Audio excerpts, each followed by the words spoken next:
साथियों, जय Bhim. Real news channel में आपका हार्दिक स्वागत है। सरकारें कहाँ क्या क्या कर रही हैं उसका जनता को पता भी नहीं लगता है। और उसी तरीके का एक काम कर्नाटक सरकार में, जो कांग्रेस की सरकार है, सिद्धारमैया सरकार है, उसका एक कारनामा सामने आया है, जिस पर चंद्रशेखर आज़ाद जी ने उनको पत्र लिखा है कि इस तरीके की हेराफेरी बर्दाश्त नहीं की जाएगी। दरअसल कांग्रेस सरकार ने, कर्नाटक की सरकार ने किया क्या है कि जो धन तकरीबन 39,121 करोड़ रुपए जो SC/ST के विकास के लिए आवंटित थे, उनमें से करीब 14,730 करोड़ रुपए निकालकर वो भाग्य लक्ष्मी योजना, गृह लक्ष्मी योजना और शक्ति योजना आदि में इस्तेमाल कर लिए।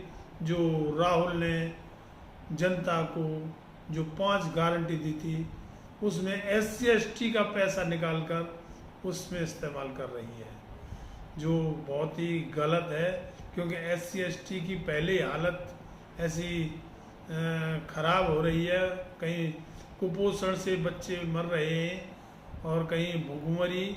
लेकिन कर्नाटक सरकार को इन चीज़ों की कोई चिंता नहीं और उस धन को दूसरे मदों में इस्तेमाल कर रही है। उसके लिए चंद्रशेखर आज़ाद जी ने उनको पत्र लिखा है कि इस तरीके के हेरा फेरी या पैसे का दुरुपयोग बर्दाश्त नहीं किया जाएगा। आप जो SC/ST के लिए आवंटित धन है उसको SC/ST के सामाजिक आर्थिक उत्थान और उनके सशक्तिकरण के लिए इस्तेमाल करें और सही पैसा सही जगह पर होना चाहिए। और SC/ST के लिए तो वैसी अलग से बहुत ज़रूरत है, लेकिन सरकारों का रवैया इस तरीके का रहा है जिससे कि SC/ST की हालत और ज़्यादा खराब होती गई है। और नहीं तो आज़ादी के 75 साल बाद भी ये हाल नहीं होता। दूसरी तरफ इन बातों को उठा रहे हैं तो चंद्रशेखर आज़ाद ही उठा रहे हैं और किसी सांसद से आपने नहीं सुना होगा। और ख़ासकर मीडिया, जो मेन स्ट्रीम मीडिया है, वो इधर उधर की बातें तो बहुत करते हैं। 24 घंटे टीवी अखबार चलते रहते हैं, पता नहीं वो क्या क्या बोलते रहते हैं, लेकिन ऐसी खबरें वो कभी नहीं दिखाते हैं। इसीलिए उनको गोदी मीडिया कहा जाता है। सरकार वहाँ वैसे कांग्रेस की है, लेकिन गोदी मीडिया इतनी तो शर्म करता ही है कि SC/ST के हक का कोई पॉइंट उनके यहाँ ना आ जाए। उसी तरीके से जो दूसरा मीडिया है, एक तो गोदी मीडिया है जो मेन स्ट्रीम मीडिया जिसे कहते हैं, जो BJP या सरकार के लिए काम करता है। एक दूसरा मीडिया और है जो लिबरल पत्रकार जिन्हें कहते हैं। वैसे वो BJP के खिलाफ होते हैं, लेकिन वो कांग्रेस के लिए काम करते हैं, लेकिन बहुजन का कोई मुद्दा वो कभी नहीं उठाएंगे। जातिगत जनगणना के पक्ष में वो कभी एक वीडियो नहीं बना सकते, कॉलेजियम के ऊपर कभी बोल नहीं सकते, प्रमोशन में आरक्षण के पॉइंट पर वो कभी बोल नहीं सकते। वैसे वो अपने आप को बड़ा निष्पक्ष कहते हैं और मेन स्ट्रीम मीडिया के पत्रकारों को जो है वो गोदी मीडिया कहते हैं। लेकिन मैं तो ये कहता हूँ कि वो गोदी मीडिया है तो तुम ढोंगी मीडिया हो, क्योंकि निष्पक्ष होने का ढोंग तो करते हो लेकिन निष्पक्ष होते नहीं हो।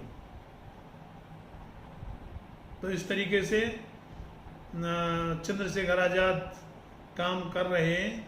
चंद्रशेखर आज़ाद ने ही यूपी सरकार को 69,000 टीचर्स की भर्ती का जो आरक्षण घोटाला था, उसमें 6800 वैकेंसी जो आरक्षित वर्गों को मिलनी थी, जिसको कोर्ट ने भी डिसीजन दिया था और सरकार ने भी माना था, लेकिन उसके बावजूद भी उनको नियुक्ति नहीं दी गई। उसके लिए चंद्रशेखर आज़ाद जी ने यूपी सरकार को भी पत्र लिखा और उधर शिक्षा मंत्री, केंद्र के शिक्षा मंत्री धर्मेंद्र प्रधान जी को भी B.Ed के कैंडिडेट्स के लिए पत्र लिखा है। तो बहुजन नेता एक ही भारी है, जिन्होंने कहा था कि ना हम राइट हैं ना हम लेफ्ट हैं, हम बहुजन हैं और अपनी पहचान के साथ डटे रहेंगे। तो चंद्रशेखर आज़ाद जी डटे हुए हैं और लगातार काम करते दिखाई दे रहे हैं। बाकी और किसी सांसद से या किसी विधायक से आप उम्मीद तो खैर नहीं करते हैं, पहले से ही नहीं करते हैं और आगे भी मुश्किल ही है कि इन मुद्दों पर इतनी तेज़ी से और इतने निष्पक्ष तरीके से, प्रभावी तरीके से काम करेंगे। धन्यवाद। पोस्ट अच्छी लगी हो तो चैनल को सब्सक्राइब, लाइक, शेयर और पोस्ट को जो है कमेंट्स में ज़रूर लिख के बताएं कि इस पर आपकी क्या राय है। धन्यवाद। जय भीम।